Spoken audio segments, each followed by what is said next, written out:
1995, this is the most interesting story, and you said that, you know that the Poffos like to save their money. In 1995, Randy purchased the rights to Gorgeous George name from the Wagner family, and then a newly bleach blonde Lanny was meant to debut in WCW in 1995, and then he just doesn't. His character's held off, and then he never makes an appearance on TV. He either never wrestled or wrestled once in a dark match, and he made $150,000 a year for 5 years to sit at home. In WWC. In WCW. WCW. Yeah. That was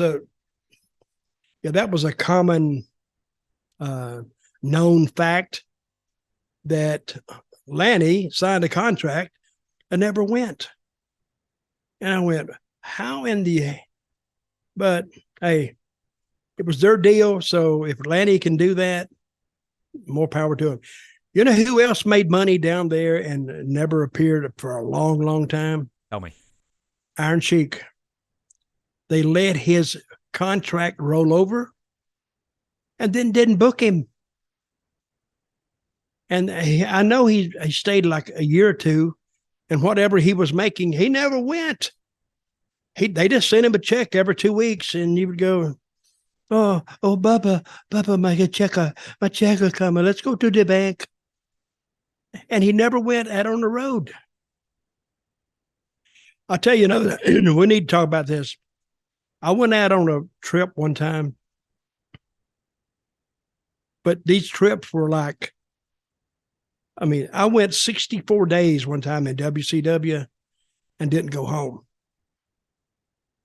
Because when they put you out on the road, it was 7 days. And if you finished up in, say, Cleveland, Ohio, you'd go back to the airport the next day, fly right back to Atlanta for 2 days. Then you'd fly back out Wednesday and go somewhere else. This went on for 8 weeks. And finally I said, guys, I got to go home. My God.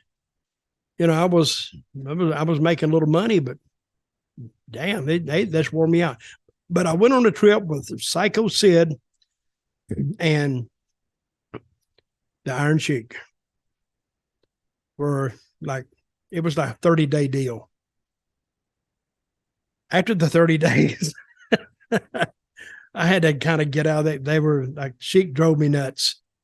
Like, drove me crazy. And I'll tell a story about at 3:00 in the morning going out to a bar because the Sheik didn't like his room. I'll tell that story later on.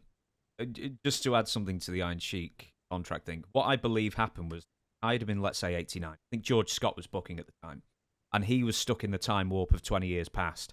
And he thought, well, the Iron Sheik's still got it going. And anyway, he hires him, and he's so awful. He makes maybe a few TV appearances and wrestles a few matches.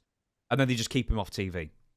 And then it was so long since he'd been on TV that the contract rolled over and to a second year. And he was probably making well into six figures. And then they sort of thought, God, we're paying him for a second year now. We best bring him back onto TV. And he was so bad that they just told him to go back home again. So he did almost nothing for 2 years and got paid. Well, the reason his contract rolled over, they forgot it. They just completely missed it. And it says, if you're not, I guess in the contract, that if you're not, it's automatic second year unless they stop it, and they didn't stop it. I don't know how long, but I do know it was a year or two that he got a check and never showed up.